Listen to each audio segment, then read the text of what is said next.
কেমন ভাবে মুসলমানের পরিচয় দেব? আমি রাসূলের কথা সুন্নতকে মেনে চলি, আল্লাহ রাব্বুল আলামিনের কথা হুকুমকে মেনে চলি। যখনই আমি মেনে চলতে পারবো তখনই আমি জানবো মুসলমান কাকে বলে।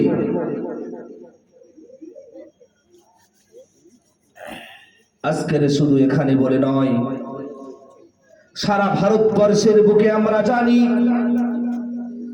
যে কিভাবে দিন প্রচার হবে, কিভাবে মানুষ ঈমানকে মজবুত করে নেবে, কিভাবে মানুষ ঈমানকে তৈয়ার করে নেবে। এইরকম একটা মেহনত চলছে যার নাম দ্বীনি তাবলীগ, জামাত ও তাবলীগ। কিন্তু কিছু মানুষ এমন আছে যারা এই জামাতের বিরোধী করে, যারা তাবলীগ বিরোধী করে, এই তাবলীগকে যারা ঘৃণা করে। আমি ওই সমস্ত মানুষদেরকে বলতে চাই, রাসূলের সুন্নতের মধ্যে আছে যতক্ষণ পর্যন্ত তুমি সৎ কাজের আদেশ না করবে তুমি অতক্ষণ পর্যন্ত মুমিন হতে পারবে না।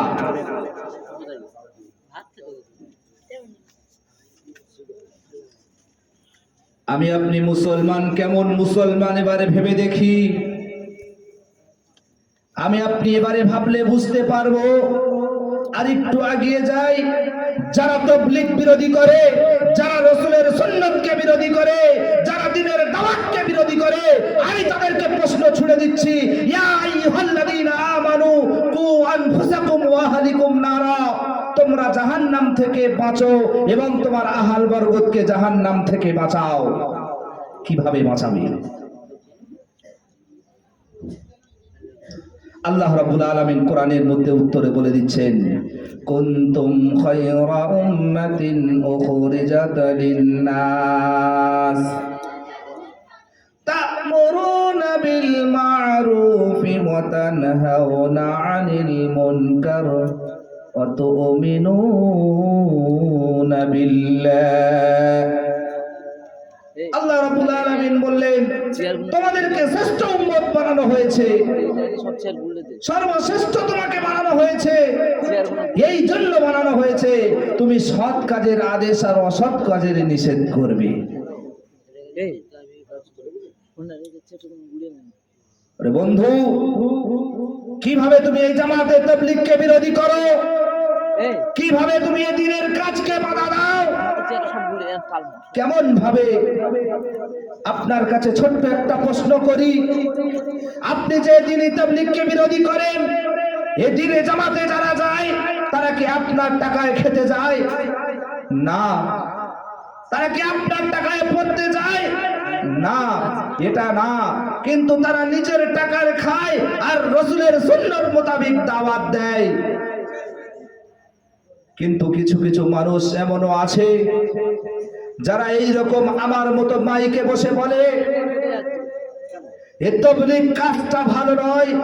যারা তাবলীগ করে তাদেরকে একটা কোরআনের আয়াতের তরজমা করতে বলো, যারা তাবলীগ করে তারা হাদিসের কথা বলতে বলো, তারা পারবে না। ওরে বন্ধু, আমি কথা দায়িত্ব নিয়ে বলছি, যারা জামাতে যায় তারা কোরআন ও হাদিস ছাড়া বাইরে কোনো কথা বলে না।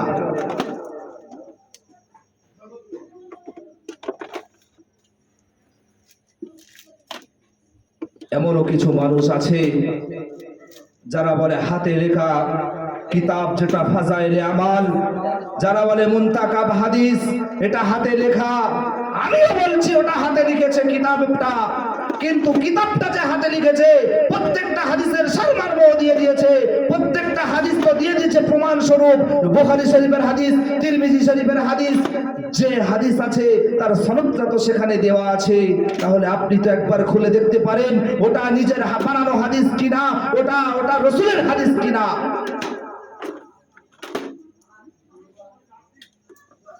প্রিয় বন্ধু আমার, আজকের ভারতবর্ষের মুসলমান বলে নয়, সারা পৃথিবীর মুসলমানের কথা বলছি।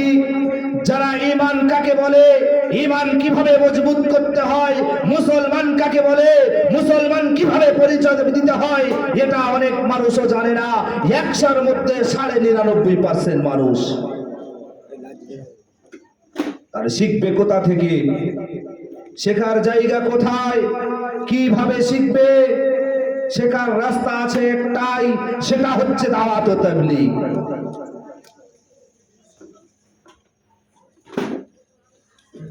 বাচ্চা বাচ্চা ছেলেদের, বাচ্চা বাচ্চা মেয়েদের মাদ্রাসা মক্তবে পড়ানো যায়। যখন একটা বাচ্চা 15 বছর বয়স হয়ে যায়, সেই বাচ্চাটাকে কিন্তু মাদ্রাসায় ভর্তি করা হয় না।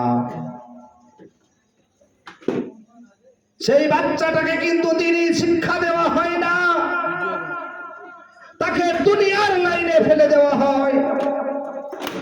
একটু নিজের বুকে হাত দিয়ে চিন্তা করে দেখি, আমার সন্তান যখন ছোটবেলায় বাংলা পড়তে গিয়েছিল আমি কিছুই বলিনি। যখন একদিন টিউশন ক্লাস যখন কামাই করেছে, তাকে কত না যে আঘাত করেছি। আমার সন্তান যখন 8 বছর কিংবা 10 বছর বয়স হলো, তাকে যখন মাদ্রাসাতে ভর্তি করে দিলাম, ওই সন্তানটা যখন কিছুদিন পর বলল আমি মাদ্রাসাতে পড়বো না, ওই রকম আমি একজন দায়িত্ব নিয়ে বলছি, আমার মতো এই রকম কত মানুষ, কত পিতা আছে যারা সন্তানকে দুনিয়ার পিছনে লাগিয়ে দেয়, বিভিন্ন কাজে কামিয়ে লাগিয়ে দেয়, কিন্তু যখন ওই কাজ কাম পরিপূর্ণভাবে না করতে পারে তাকে আঘাত করে।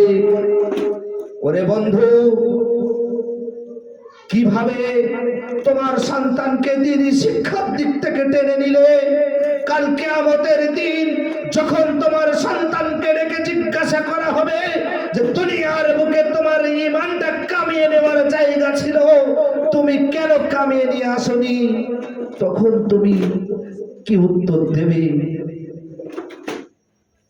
আমি তো সেটা শেখাতে পারিনি আমার সন্তানকে। যদি আমার সন্তানকে আমি শেখাতে পারতাম, আমার সন্তানও চেষ্টা করত তার সন্তানকেও দ্বীনি আলেম করার, তার সন্তানকেও দ্বীনি শিক্ষা দেওয়ার।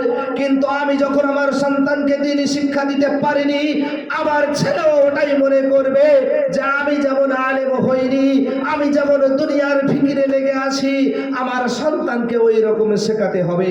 বাপ কিয়া বেটা হ্যায়, আমি যেমন বাপ আমার তেমন বেটা হবে।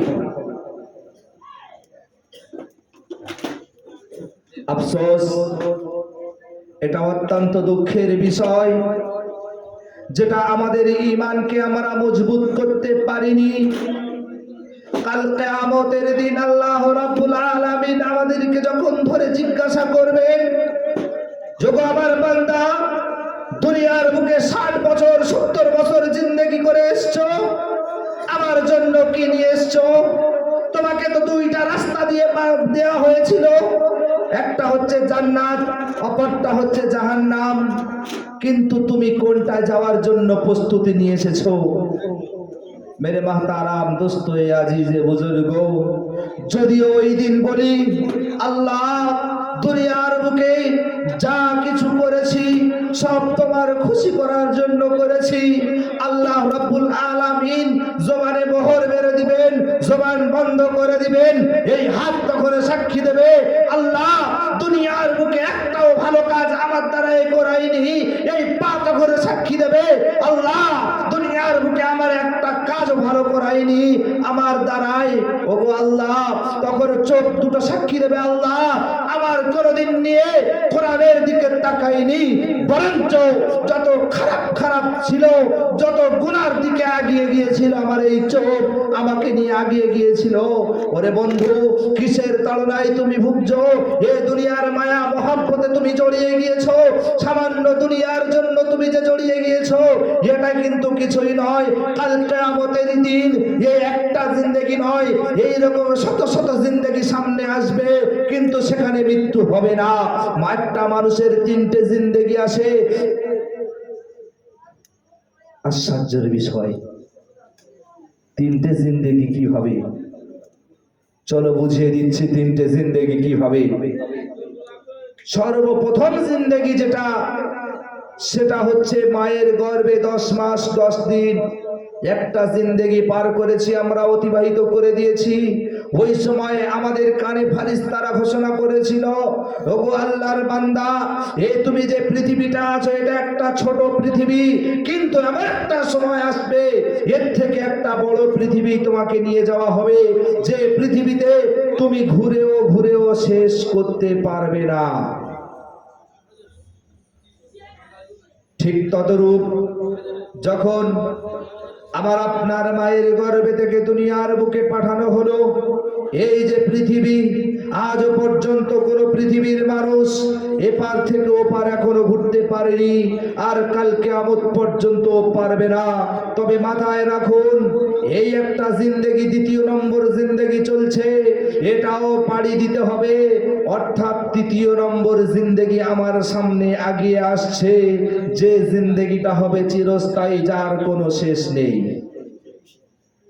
দুইটা জিন্দেগি মানুষের অতিবাহিত হবে, কিন্তু একটা জিন্দেগি আর অতিবাহিত হবে না, সেটা সারা জীবন থাকবে, সেটা হচ্ছে পরকাল। এই দুনিয়া ছেড়ে যখন আমি আপনি বিদায় নেব, এই দুনিয়া ছেড়ে যখন আমি আপনি চলে যাব, এরপরে একটা জিন্দেগি আছে যেখানে হিসাব নিকাশ নেওয়া হবে। আমাকে আপনাকে যেদিন জিজ্ঞাসা করা হবে যে তোমাকে জান্নাতে দেব না জাহান্নামে দেব, আমাদের জবান তখন মোহর মারা থাকবে। আল্লাহ রাব্বুল আলামিন ফেরেশতাদেরকে নিয়ে বলবে, দেখো এ দুনিয়ার বুকে নামাজ পড়েছে কিনা। ওরে বন্ধু, কেমন করে তুমি নামাজ কাজা করে বসে থাকো? রাসূলের হাদিসের মধ্যে আছে, মান তারাকাস সালাতা মুতাআম্মিদান ফাকাদ কাফারা, ইচ্ছাকৃতভাবে এক ওয়াক্ত নামাজকে ইনকার করে দিল, সে কাফের হয়ে গেল।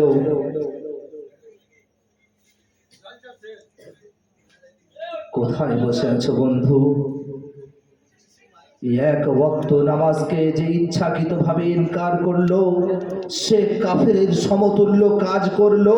আর আমি আপনি কেমন ভাবে মুসলমান বলে দাবি করতে পারি, যেখানে আমার জীবনের শুরু থেকে আজ পর্যন্ত কত ওয়াক্ত নামাজ কাজা হয়েছে, যদি নিজের বুকে হাত দিয়ে খাতা কলম নিয়ে বসি, হিসাব করতে করতে শেষ হবে না। নিজের খাতা শেষ হয়ে যাবে, কলমের কালিও শেষ হয়ে যাবে, তবুও নামাজ কত রাকাত কাজা করেছি, কত ওয়াক্ত কাজা করেছি, এটাই শেষ হবে না। একটু ভেবে দেখি, যখন ইবলিসকে যখন দাওয়াত দেওয়া হয়েছিল, হযরতে মুসা আলা নবিয়ানা সালাতু ওয়াস সালাম যখন ইবলিসকে দাওয়াত দিয়েছিলেন যে ভাই ইবলিস, তুমি তো দাওয়াত দাও মানুষের খারাপের দিকে, তুমি তো গুনার দিকে ডেকে নিয়ে যাও। আচ্ছা ভাই ইবলিস, যদি তুমি মনে করো তুমি তো ভালো কাজের দাওয়াত দিতে পারো,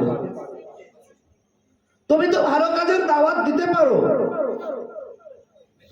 ইবলিস তখন বলেছিল, হ্যাঁ আমি তো দিতে পারি, আল্লাহ রাব্বুল আলামিন যদি আমার ক্ষমা করে দেয় তাহলে আমি মানুষকে ভালো কাজের দাওয়াত দেব।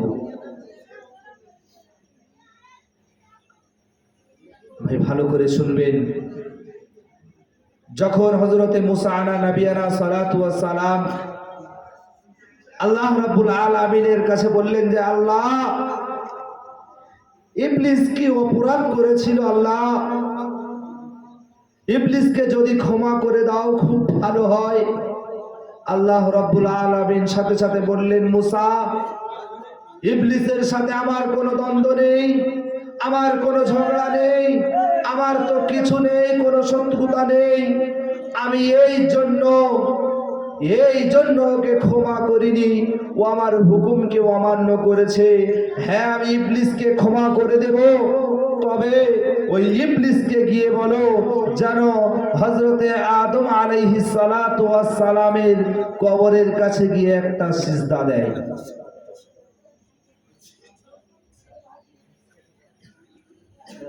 তখন হযরতে মুসা আলাইহিস সালাতু ওয়াস সালাম ইবলিসের কাছে গিয়ে বলে, ভাই ইবলিস, আল্লাহ রাব্বুল আলামিন তোমাকে ক্ষমা করে দিবেন, তবে শর্ত হচ্ছে একটা, সেটা হচ্ছে হযরতে আদম আলাইহিস সালাতু ওয়াস সালামের কবরের কাছে সিজদা করতে হবে। ওই সময় ইবলিস উত্তর দিয়েছিল যে হযরতে আদম আলাইহিস সালাতু ওয়াস সালাম বেঁচে থাকা অবস্থায় আমি তার সিজদা দিইনি, আর সেই জ্বালা এখনো তিনি মরে গিয়েছে তার কবরে সিজদা দিতে হবে, এটা আমার দ্বারা সম্ভব নয়। তো মেরে মাহতারাম দোস্তই আজিজ বুজুর্গ, ইবলিসের ঠিকানা কোথায় হবে আমরা জানি। যদি ইবলিস একটা সিজদাকে ইনকার করার জন্য যদি তার জাহান্নামে পাড়ি দিতে হয়, তাহলে আমি আপনি মুসলমান কত রাকাত কতটা সিজদা কাজা করেছি আমি আপনি নিজের বুকে হাত দিয়ে দেখি। ওই জন্য মেরে মাহতারাম দোস্তই আজিজ বুজুর্গ, কাল কিয়ামতের দিন আমাদেরকে জান্নাতে যাওয়ার জন্য জান্নাতের সামান তৈয়ার করে নিতে হবে। আর জান্নাতের সামান তৈয়ার করার জন্য সর্বপ্রথম প্রয়োজন পড়বে নামাজ। এই নামাজ হচ্ছে জান্নাতের চাবি, মিফতাহুল জান্নাতিস সালাহ, জান্নাতের চাবি হচ্ছে নামাজ। তাই মেরে মাহতারাম দোস্তই আজিজ বুজুর্গ, সবাই 5 ওয়াক্ত নামাজ পড়ে নিজের আখরাতকে বানিয়ে নিই। আখরাত যদি বানিয়ে নিতে পারি, কাল কিয়ামতের দিন আমরা সৌভাগ্যবান হতে পারবো, অর্থাৎ জান্নাতে যেতে পারবো। আর যদি নিজের ঈমান আমালকে না বানিয়ে নিতে পারি, আমাদের আফসোসের শেষ থাকবে না। ওই জন্য আমি সকলের কাছে ছোট হয়ে বলছি যে ভাই, যে যে হালতে থাকো না কেন, অন্তত 5টা ওয়াক্তে নামাজের সময় 5 ওয়াক্ত নামাজটা আদায় করে নেবেন। নিজের ঈমান আমালকে গড়ে তোলা নিজের কাজ। এই জন্য আমি সকলকে বলবো, ভাই আমরা সকলে যা শুনেছি আর যা শুনিনি, আগে যে সমস্ত হুজুররা বায়ান করে গিয়েছে সেই সমস্ত কথা অনুযায়ী আমরা সবাই আমাল করব ইনশাআল্লাহ। আল্লাহ রাব্বুল আলামিন আমাদের সকলকে শোনার থেকে বেশি বেশি আমাল করার তৌফিক দান করুক। ওমা আলাইনা ইল্লাল বালাগ। আসসালামু আলাইকুম।